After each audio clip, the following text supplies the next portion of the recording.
નમસ્કાર સ્ટુડન્ટ્સ, આપણે ગઈકાલે જોયું હતું કે વિદેશી પ્રજાઓનું ભારતીયકરણ ભારતમાં કઈ કઈ રીતે થયું હતું અને ભારતીયકરણ થયું હતું શા માટે, કેવી રીતે, એવું આપણે કાલે ક્વેશ્ચન ભણ્યો હતો. આજે આપણે ચેપ્ટર કમ્પ્લીટ થાય છે એ પહેલાં એક બહુ જ ઇમ્પોર્ટન્ટ ક્વેશ્ચન જો નીચે આપણને સ્વાધ્યાયમાં પ્રશ્ન નંબર 2માં આપ્યું છે. ભારતીય વારસાના જતન અને સંરક્ષણ અંગે આપણી બંધારણીય, આપણી એટલે મારી અને તમારી 135 કરોડ જનતાની શું બંધારણે દર્શાવેલી ફરજો આપી છે એ આપણે જોશું. તો જો શું કહે છે, વારસાનું આપણા 2 વારસા છે, એક પ્રાકૃતિક અને એક સાંસ્કૃતિક. તો કે એનું જતન કરો, એ જે છે એને સાચવો સારી રીતે એમ. તો કે ભારતના વારસાની દરેક બાબતોએ ભારતને, જો ભારતમાં એટલો સરસ પ્રાકૃતિક અને સાંસ્કૃતિક વારસો છે કે આખા ભારતને રણિયામણું એટલે જોવું ગમે એવું, નયન રમ્ય અને આકર્ષણ એટલે એકદમ બ્યુટીફુલ બનાવ્યું છે અને ભારતને ગૌરવ આખા વિશ્વમાં અપાવેલું છે. આ ભવ્ય વારસાને સાચવીને વિશ્વમાં પ્રતિષ્ઠિત, હું એમ કહું કે આપણે જો 1652માં છે ને આખા તાજમહેલનું કમ્પ્લીટ કામ થયું હતું. 1632માં ચાલુ થયું હતું, 1631 કે 32માં અને 1652માં પૂરું થયું ટોટલ, બરાબર. હવે તમે વિચારો કે એ તાજમહેલને સરકારે કેટલી સરસ રીતે સાચવેલો છે. તો આખા વર્લ્ડમાં 7 અજાયબીમાં ભારતનું નામ આવે છે અને ટુરિસ્ટો સૌથી વધારે જોવા આવે છે. હમણાં થોડાક દિવસ પહેલાં છાપામાં હતું કે સૌથી આગ્રાનો જે આ તાજમહેલ છે એ ઓપન કર્યો જોવા માટે, ટુરિસ્ટ માટે. તો સૌથી પહેલો ચીની જ હતો કોક, એ છાપામાં આવ્યું હતું કે સૌથી પહેલો જોવાવાળો કોણ હતો, ચીની. અને ચીનના લીધે જ આપણે આ કોરોના વધ્યું છે એમ, ફેલાણું એમ. તો એ જ હતો એમ. તો શું કહે છે, તો કે ફોરેનરો સૌથી વધારે તાજમહેલ જોવા આવ્યા. તો એ આપણે સારી રીતે સાચવું તો જોવા આવ્યા ને એમ. તો શું કહે છે કે આ ભવ્ય વારસાને સાચવીને વિશ્વમાં પ્રતિષ્ઠિત ગૌરવભર્યું અગ્રીમ એટલે આગળ પડતું સ્થાન પ્રાપ્ત કર્યું છે. આપણે શું કામ મેળવ્યું, તો કે આપણે આપણા વારસાને બહુ સારી રીતે સાચવ્યો છે. તેને સાચવવું એ ભારતના પ્રત્યેક નાગરિકની પવિત્ર અને પ્રાથમિક એટલે મેઇન પહેલી ફરજ છે. આપણે આપણા પ્રાચીન ઐતિહાસિક, આપણા ઇતિહાસ, જો હું એમ કહું આ લાલ કિલ્લો છે બરાબર, પછી તમે જો આગ્રાનો કિલ્લો, ફતેહપુર સિકરી, પછી આપણે મદુરાઈનું મંદિર લ્યો, પછી આ મહારાષ્ટ્રમાં ઓલી બધી ગુફા, અજંતા, ઇલોરા, બધી આપણા ઇતિહાસના જે શાસકો હતા એ આટલા બધા રંગીન મિજાજના હતા, કલામાં પ્રસિદ્ધ હતા. તો એ બધાએ આપણા ઇતિહાસનું આખું એ સમયનું આપણને દર્શન કરાવે છે આજે પણ કે આવું હતું એ સમયમાં. તો કે ઐતિહાસિક મૂલ્ય અને મહત્ત્વ ધરાવતા વારસાના સ્થળોએ કોઈ નુકસાન ન પહોંચાડે અને તેનું જતન કરે તે માટે બંધારણમાં નાગરિકની મૂળભૂત ફરજો જણાવી છે. હવે મેઇન પ્રશ્ન ચાલુ થાય છે કે આપણા ભારતીય બંધારણનો અનુચ્છેદ કેટલામું, તો કે 51, બરાબર. કમાં 51 1 અને કલમનો ક, 1 એટલે એકડાથી ચાલુ થાય 1 અને કલમ કકો ચાલુ થાય કથી. 51 કમાં ભારતના નાગરિકની મૂળભૂત ફરજો દર્શાવી છે. એમાં 6 નો 6 તો વાહું કરવાનું 6 એટલે છગડો એટલે 6, 6 જ એટલે 7, 6 જ લાઇનમાં જ આવે એટલે 6 7. પછી ઝબલાનો જ નથી કર્યો એટલે આઠડોય નથી, એટલે શું છે, ટ, તો કે 9, 6 જ ટ, 6 7 ને 9, 51 કમાં આટલી વસ્તુમાં શું લખ્યું છે, તો કે આપણી સમન્વિત એટલે કે આપણા બધા લોકોની એક જ સરખી જે સંસ્કૃતિ છે એના સમૃદ્ધ વારસાનું મૂલ્ય સમજી અને તેની પહેલાં તો જાળવણી કરવાની.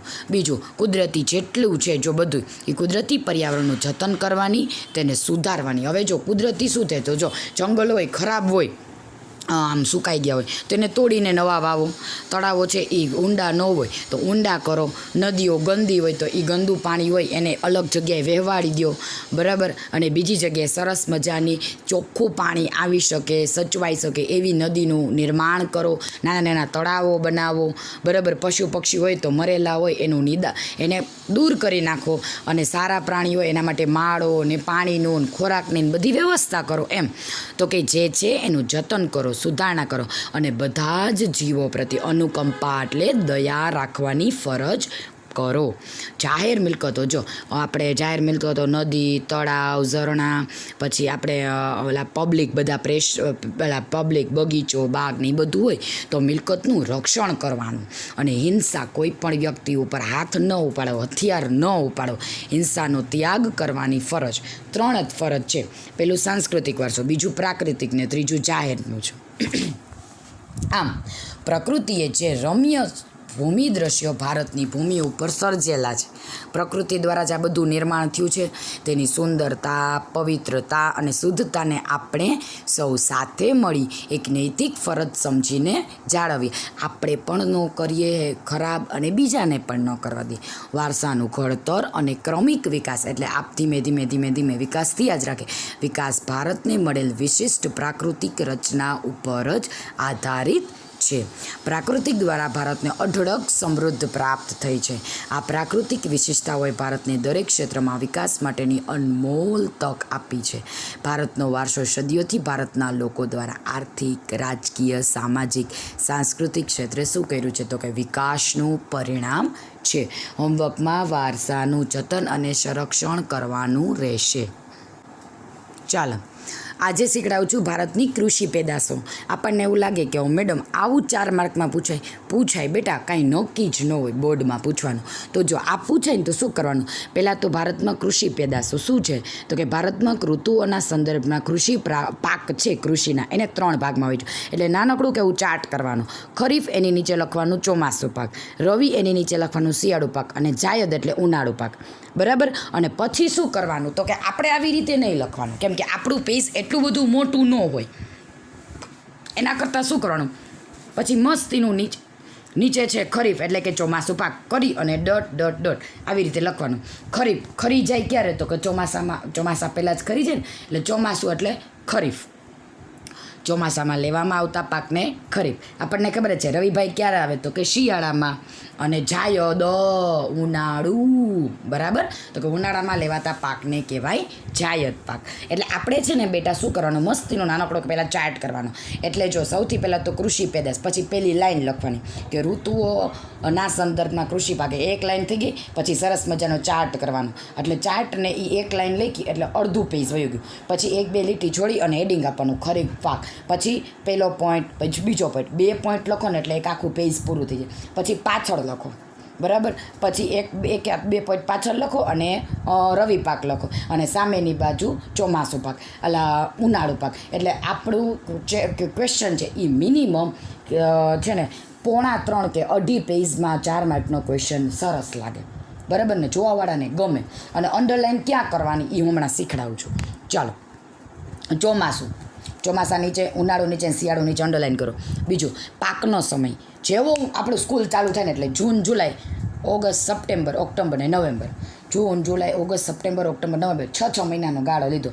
જૂન, જુલાઈ, ઓગસ્ટ, સપ્ટેમ્બર, ઓક્ટોબર, નવેમ્બર. બરાબર. હવે જો ઓક્ટોબર, નવેમ્બર, ડિસેમ્બર, જાન્યુઆરી, ફેબ્રુઆરી, માર્ચ, એપ્રિલ, પહેલાં 6 મહિના લીધા. પછી કેટલા લીધા? 7 મહિના. ચોમાસું પછી શિયાળો આવે, 6 મહિના, પછી 7 મહિના. હવે જો પાકનો સમયગાળો માર્ચ, એપ્રિલ, મે, જૂન, 4 મહિના. 6, 7 અને 4 મહિના યાદ જ રાખવાનું. જો સૌથી પહેલાં ચોમાસું આવે, પછી શિયાળો, પછી ઉનાળો આવે, 6 મહિના, પછી 7 મહિના, પછી 4 મહિના. બરાબર. હવે શું કહે છે કે જો આમાં આપણે મોટા લઈ લઈ. જો સૌથી પહેલાં રોજનું ખાવાનું. જો ડાંગર, મકાઈ, જુવાર, બાજરી, ડાંગર, મકાઈ, જુવાર, બાજરી, ડાંગર, મકાઈ, જુવાર, બાજરી. પછી રોકડિયા પાક છે કપાસ, તલ, મગફળી, મગમઠ. કપાસ, તલ, મગફળી, મગમઠ. હવે જો આ રવિ પાક તો બહુ સહેલા. જો ઘઉં, ચણા, જવ, સરસવ, રાયડો, અળસી. ઘઉં, ચણા, જવ, સરસવ, રાયડો, અળસી. ઘઉં, ચણા, જવ, સરસવ, રાયડો, અળસી. હવે જો આમાં સૌથી પહેલાં આપણને આવડે નહીં લખાય. જો તરબૂચ ને કાકડી, સકટેટી, ફ્રૂટ આવડી ગયા. હવે જો કોપી શું મારવાનું ઓલામાંથી તો કે જો ડાંગર, મકાઈ, મગફળી, તલ, બાજરી. એ તો બેયમાં કોપી જ મારવાનું. જો ડાંગર, મકાઈ, બાજરી, મગફળી, તલ, એ 5 વસ્તુ બેયમાં કોપી. અહીંયા મગમઠ લખવાનું, તો અહીંયા તરબૂચ, કાકડી, સકટેટી લખવાની. બરાબર. હોમવર્કમાં વર્ષાનું જતન અને સંરક્ષણ લખવાનું છે. બરાબર. આજનો આ ક્વેશ્ચન રિવિઝન પૂરું. હજી એકવાર કહું છું, 2.5 થી 3 પેજમાં આખો ક્વેશ્ચન પૂરો થાય એવી રીતે લખવાનું. બહુ જ સરસ રીતે લખવાનું. બરાબર સ્ટુડન્ટ્સ? ચાલો, નમસ્કાર.